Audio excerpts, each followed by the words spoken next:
téléspectateurs, bonjour, bienvenue dans cette émission Carrefour des mystères, une autre émission, mais alors qui va porter, parce qu'il s'agit d'une fille qui est possédée, mais par qui? Par Lucifer. Restez connectés. Alors pour le faire, je ne saurais le faire seul parce que le maître des mystères est avec moi. Bonjour maître. Bonjour Madame Ketia, bonjour à toutes et à tous. Alors nous parlons ce matin d'une jeune fille qui est possédée, mais son malheur arrive parce qu'elle assiste à une séance de prière dans une église. Qu'est-ce qui s'est réellement passé? Il s'est passé que l'intromission d'un mauvais esprit dans le corps d'un autre peut partir d'un corps à un autre, donc par un effet de vase communicant. C'est ce qui lui est arrivé. Elle assiste à une séance de prière, comme tout le monde à l'église le matin, le dimanche, bien entendu, et comme justement ceux qui le font n'ont pas véritablement la bonne maîtrise de l'utilisation des forces de la nature pour pouvoir opérer, exorciser, chasser les mauvais esprits, eh bien ceux-ci s'en vont, mais vont maintenant se trouver refuge dans le corps des autres. Et c'est ce qui arrive à cette petite fille que nous allons appeler Énéo, pour marquer son vrai nom, parce que ce n'est pas son véritable nom. On lui donne simplement un nom pour pouvoir garder sa commodité personnelle. D'accord. Puisqu'on l'appelle Énéo dans cette émission, de quoi ou alors de quel type d'esprit s'agit-il? Non, là il s'agit vraiment et véritablement d'un esprit supérieur. Parce que c'est l'empereur Lucifer lui-même qui l'a fait. Donc ça veut dire que celui qui a lancé ce mauvais sort-là dans l'elle, donc celui qui a lancé ce mauvais esprit dans l'elle, normalement est bien outillé. C'est quelqu'un de très très initié. Il connaît bien l'utilisation des forces olympiques. Parce que Lucifer appartient au type, il y a la catégorie d'esprits qu'on peut appeler les esprits olympiques. Parce que n'oubliez pas que le dieu Olympe est le dieu des enfers. C'est dans la mythologie grecque. Y a-t-il un type d'ordre pour ce type d'esprit? Bien entendu, il y a les petits esprits. Il y a par exemple ce qu'on appelle les succubes et les incubes. Ce sont des sortes de mauvais esprits, de mauvaises entités qu'on a quand souvent on rêve qu'on fait l'amour la nuit. Ce qu'on appelle généralement les couches de nuit. Là, ce sont des petites entités normalement de base astrale qui sont uniquement pour la sexualité, on va dire la sexualité tordue, la sexualité maléfique et la sexualité satanique. Bon, maintenant, il y a également d'autres sorts que l'on peut jeter. On peut jeter par exemple l'esprit animal. Il y a également aussi les esprits végétaux. Il y a aussi des esprits, on va dire humains. C'est-à-dire, vous pouvez rêver que votre beau-père, votre belle-mère, ou alors quelqu'un qui est encore en vie, arrive à s'introduire dans votre corps, donc à vous posséder. Et également aussi la possession des morts. Et également sur la possession des esprits de l'eau, des esprits de l'air, des esprits de la nature, des esprits josiacaux, des tas d'esprits qui peuvent exister. Maintenant, quand on parle de la hiérarchisation des esprits, c'est-à-dire il y a maintenant un sommet. C'est le sommet que l'on peut trouver dans la mythologie judéo-chrétienne, des grands esprits, des grands génies, des forts pouvoirs mystiques et maléfiques sataniques, comme Lucifer, comme Belzébuth, comme Astaroth. Et dans le cas d'espèce de cette petite Énéo, il y a Lucifer l'empereur. Alors, puisque le type d'esprit, puisque l'esprit est déniché, nous allons passer à la phase d'exorcisme parce que c'est pourquoi elle a contacté le Mombok Benabiton. Mais avant, c'est quoi l'exorcisme derrière cette petite transition? Après plusieurs escapades initiatiques en Afrique et ailleurs, voici le Mombok Benoît Biton à Paris où il organise une grande rencontre spirituelle les vendredis 1er, samedi 2 et dimanche 3 mai 2020. Sous le thème l'épidémie, le pouvoir du feu, la puissance de l'éther. Le Mombok Benoît Biton à Paris, c'est du 1er au 3 mai 2020 pour un séminaire inédit de 3 jours, mais aussi pour des consultations, développement de la personnalité, sport, santé et soutien psychologique. Le Mombok Benoît Biton à Paris du 1er au 3 mai 2020. Réservation WhatsApp 00237 677 24 67 96 0033 664 92 28 07. Si tu rates ça, tu le regretteras. Alors, de retour sur ce plateau, nous parlons d'une jeune fille possédée, mais nous sommes à la phase de l'exorcisme. Avant, le maître nous dira c'est quoi l'exorcisme? L'exorcisme, c'est la purification. C'est de chasser un mauvais esprit ou alors une entité négative, ou alors d'apporter un éclairage, ou alors d'apporter une purification dans un lieu hanté, ou alors dans un lieu qui est mythiquement et mythologiquement négatif. C'est ça qu'on appelle l'exorcisme. Est-ce que tout le monde est censé ou alors tout le monde peut exorciser? Bien entendu, tout le monde doit être l'exorciste d'abord de sa propre vie parce qu'il faut savoir purifier sa propre vie, purifier son propre corps, purifier sa propre existence. C'est ça qu'on appelle l'exorcisme. Maintenant, est-ce qu'on peut exorciser autrui? Tout le monde peut-il le faire? Ben oui, il n'y a pas que le prêtre, le pasteur qui puisse le faire. Moi, je ne suis pas prêtre. Mais par contre, je pratique l'exorcisme depuis plusieurs années, depuis plus de 25 ans, je fais l'exorcisme. On n'a pas besoin d'être prêtre, pasteur, imam ou n'importe qui. Non, tout le monde qui a développé en lui des facultés négatives, dans notre étude des facultés négatives et développer les facultés positives, arrive à exorciser. Et tout le monde peut le faire, tout le monde doit le faire. Y a-t-il des différents types d'exorcismes? Si oui, et lesquels? Bien entendu, il y a des exorcismes mineurs. Ce sont des types d'exorcismes comme les chrétiens disent la plupart du temps, au nom de Jésus, au nom de ceci, au nom de Mahomet, au nom de... Non, ça c'est l'exorcisme mineur. Mais les exorcismes moyens sont des exorcismes, on peut dire des exorcismes de type traditionnel. Parce que les exorcismes de type traditionnel avec l'utilisation des masques, l'utilisation d'autres supports majeurs ou mineurs, c'est-à-dire que par l'utilisation des choses comme l'encens, comme les bougies, comme les figures emblématiques, ou alors comme des figures, on va dire, des saints, pour entrer dans la lexicographie judéo-chrétienne ou alors gréco-romaine. On peut également utiliser aussi, un autre côté, l'utilisation d'un exorcisme très puissant. C'est-à-dire que l'exorcisme par télépsychie, un exorcisme où c'est l'esprit de l'exorciste qui agit sur le monde des ombres. C'est ce type d'esprit et d'exorcisme que nous allons faire aujourd'hui sur Inéo. Alors avant d'y arriver, pouvons-nous faire repère à l'exorcisme chrétien? Oui, l'exorcisme chrétien, c'est l'exorcisme mineur. Par exemple, sur la petite Inéo, ce n'est que ce qu'on a fait. Parce que c'est un milieu religieux qu'elle a contracté son mauvais esprit. Elle a donc manifesté ça pour la première fois à l'église. Mais finalement, maintenant, on a tout fait. On a imposé les mains, on a apporté les images de Jésus, on a mis tout ce qu'on pouvait mettre, on a dit au nom de Jésus, comme d'habitude, on a tout fait. Rien n'est fait. Parce que c'est mineur. Et le type d'esprit comme Lucifer ne peut pas être sensible aux élucubrations ou alors aux incantations religieuses. C'est pas possible. Il faut une surpuissance au-dessus de celle-là afin de pouvoir le faire. Donc, nous allons faire recours à l'exorcisme supérieur. Ou alors c'est mon esprit qui va agir et qui va dominer la force maléfique qui est dans le corps de Inéo. Y a-t-il un ordre d'exorcisme établi? Bien entendu, il y a un ordre comme dans tout. Comme je disais, il y a des exorcismes mineurs, c'est-à-dire que des exorcismes de type chrétien, de type musulman, de type religieux. Ce sont des exorcismes mineurs. Parce que l'exorcisme n'a pas forcément le pouvoir latent qu'il a développé en lui. Il n'a pas véritablement la puissance nécessaire qu'il faut pour pouvoir dominer un esprit qui est au-dessus de la maille des esprits et des génies mineurs. C'est-à-dire que si vous avez déjà un type d'esprit comme Lucifer, là ce n'est plus le type d'exorcisme mineur qu'il faut, ni moyen. Il faut des exorcismes supérieurs, c'est-à-dire par télépsychie par exemple. C'est-à-dire tout à l'heure, je vais utiliser la puissance et le pouvoir de mon esprit pour pouvoir dominer le monde des ombres. Alors maître, comment devient-on exorciste? Que faut-il? Non, il n'y a pas une école d'exorcisme, quoi qu'on en dise. C'est-à-dire si quelqu'un vous dit qu'il y a une école d'exorcisme, c'est qu'il vous a trompé. Si quelqu'un vous dit qu'il y a une école et venez vous inscrire pour savoir exorciser les gens, vous ne pouvez pas. L'exorcisme est un fait spirituel et mystique.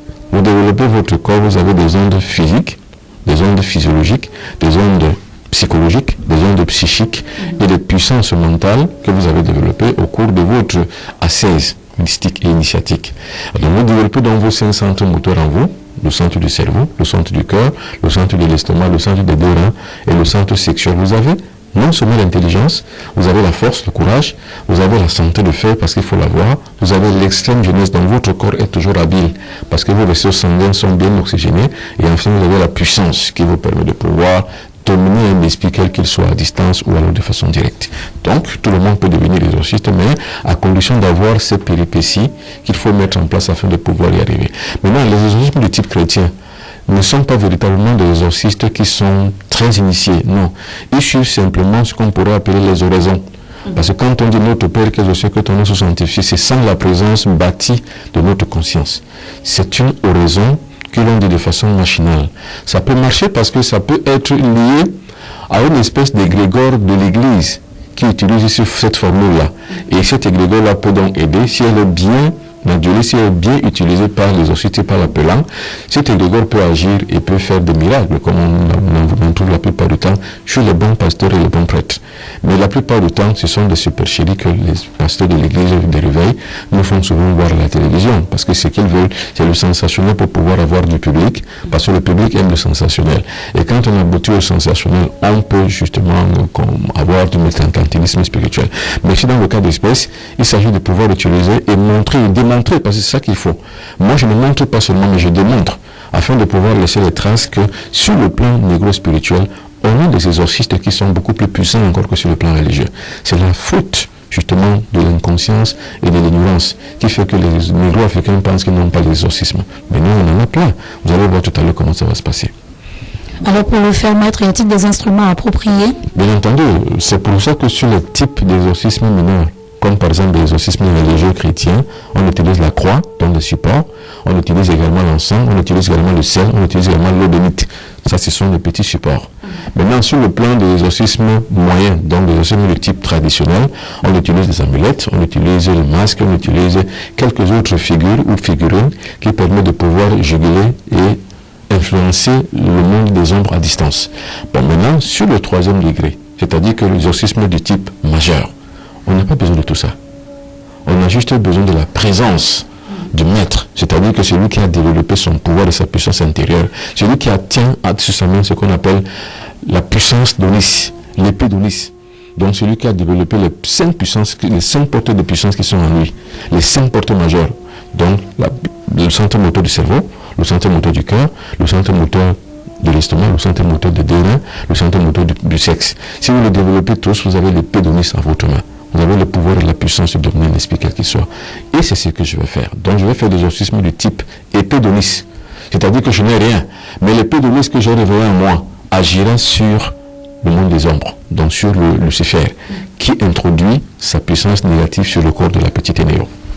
Puisque nous allons arriver à l'exorcisme proprement dit, nous aimerions savoir, maître, quel est votre niveau aujourd'hui? Ah bon, moi j'ai atteint le niveau du génie. C'est-à-dire, qu'est-ce qu'il faut? C'est le niveau supérieur d'un être humain. C'est-à-dire qu'au Bénin, on appellerait le prêtre Fa. Parce que le prêtre de Fa est celui qui a atteint son génie.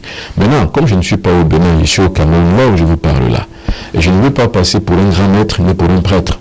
Je vais passer pour quelqu'un qui a fait des expériences et qui peut aussi donner la force aux tapons de pouvoir arriver à le faire. C'est pour ça que je dis, voilà, j'ai atteint le niveau du génie que vous pouvez aussi atteindre. Comment il faut faire pour y atteindre? Justement, j'essaie de donner ça tout au long de ma vie, tout au long des émissions que je produis. Donc, il y a les gens n'ont qu'à regarder sur ma page YouTube et de regarder toutes les sommes d'enseignements et de conceptions que j'ai données. Maintenant, il faut aussi participer à mes séminaires. Il faut aussi participer justement aux études spirituelles. C'est pour ça que j'ai mis sur le pied l'Académie Asra, pour pouvoir enseigner aux hommes, aux êtres humains, aux négro-africains, les pratiques culturelles, rituelles, mystico-religieux et spirituelles des mystères d'Onis. Pendant que le maître se prépare pour la phase qui va suivre, je vous conseille, amis téléspectateurs, de rester scotchés, mais faites très attention parce que ce qui va suivre, c'est de l'exorcisme proprement dit. Dieu est roi, tu es le mien, tu es amour, tu es vérité.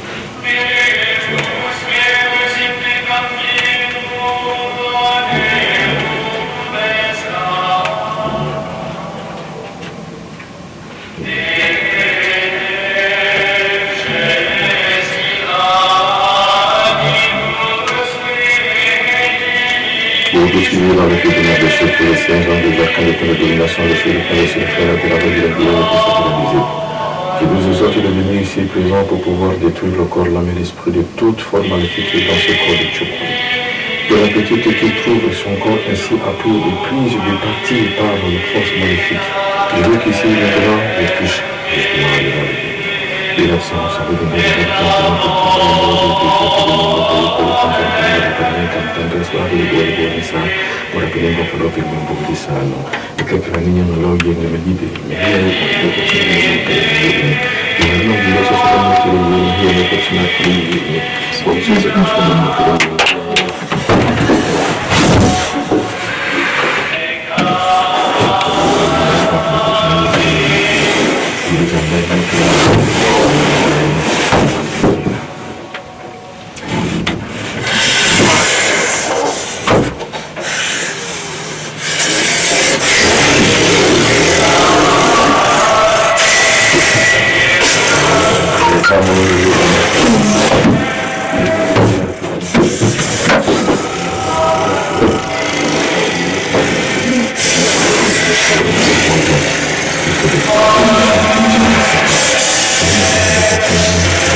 Très chaud, moment d'exorcisme avec le Mbombok Benoît Bitton, maître.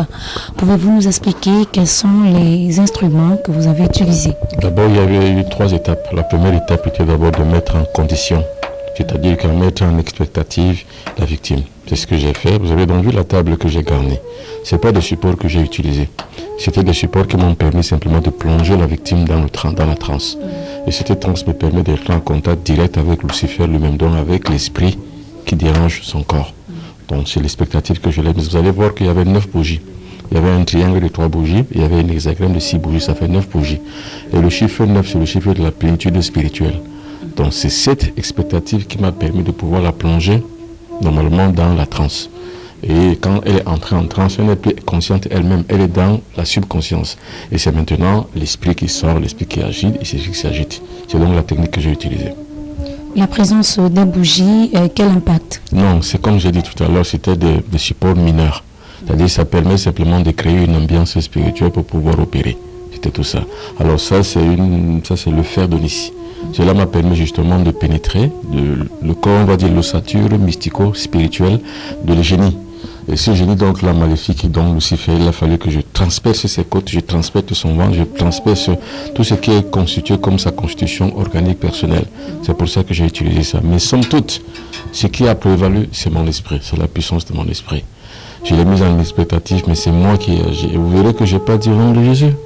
Je n'ai rien prononcé. Donc ça veut dire quoi? Ça veut dire qu'il faut que les négro-africains comprennent que l'univers mystico-spirituel ne se limite pas sur Jésus ou bien ne se limite pas sur le christianisme. Non, ils ont leur propre credo, ils ont leur propre croyance, ils ont leur propre spiritualité et ils ont leur propre science. C'est cette science-là que moi j'utilise.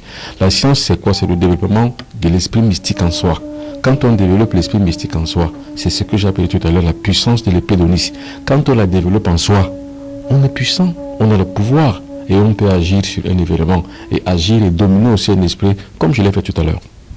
À ce moment, est-elle définitivement libérée ou encore il faut entendre? Bien entendu, il ne faut plus. En fait, Lucifer dit, je ne sortirai pas, c'est normal. La bête agonise, et quand la bête agonise, normalement, c'est son dernier retranchement. Donc c'est tout à fait normal, mais au finish. On a bien vu avec le reportage de vos caméramans que tout à la fin, elle s'est résignée. C'est tout. Donc tout est possible. Alors maître, quel conseil à l'endroit des autres? Non, le conseil que je vais donner, c'est quoi? En fait, c'est de ne pas se limiter sur l'exorcisme mineur. Parce que c'est plus simple, hein? Tout le monde peut le dire au nom de Jésus, au nom du Seigneur, au nom de Dieu, au nom du Père, du Fils et du Saint-Esprit. C'est trop simple. Ça, vous ne dépassez pas justement le bout de votre nez. Parce que vous êtes simplement confiné dans ce que les autres ont dit. Et ceux qui disent au nom de Jésus, c'est qui? Ce n'est pas les Africains, ce sont les judéo-chrétiens. Les judéo-chrétiens, c'est-à-dire les Juifs et les Occidentaux. Mais si vous allez voir aujourd'hui la consistance, la composition de la nature même, de la surface, on va dire démographique de l'Europe, c'est les Juifs, hein, c'est les Juifs qui dominent l'Europe. Donc c'est le monde judéo-chrétien aujourd'hui qui domine le monde. Donc il ne faut pas que les Africains se laissent berner par ça. Ils ont leur propre tradition, leur propre culture. Il faut qu'ils s'adhèrent eux-mêmes à des forces et à des puissances qu'ils ont en eux, qu'ils les développent simplement, ils vont agir comme j'ai agi. Alors, pour tout contact, pour ceux qui nous regardent et qui souhaiteraient, si vous avez une personne victime d'envoûtement et que vous souhaitez passer par cette émission ou encore contacter le Mbombog Benoît Bitton, nous avons deux réseaux présents au Cameroun. Vous faites le 6 77 71 61 36 ou encore le 6 97 06 20 91. Là, c'est pour les appels. Mais pour les messages, vous pouvez laisser un message WhatsApp uniquement au 6 77 24 67 96. Maître, merci pour ces enseignements. C'est moi qui vous remercie. Au revoir et à la prochaine. Portez-vous bien. Au revoir.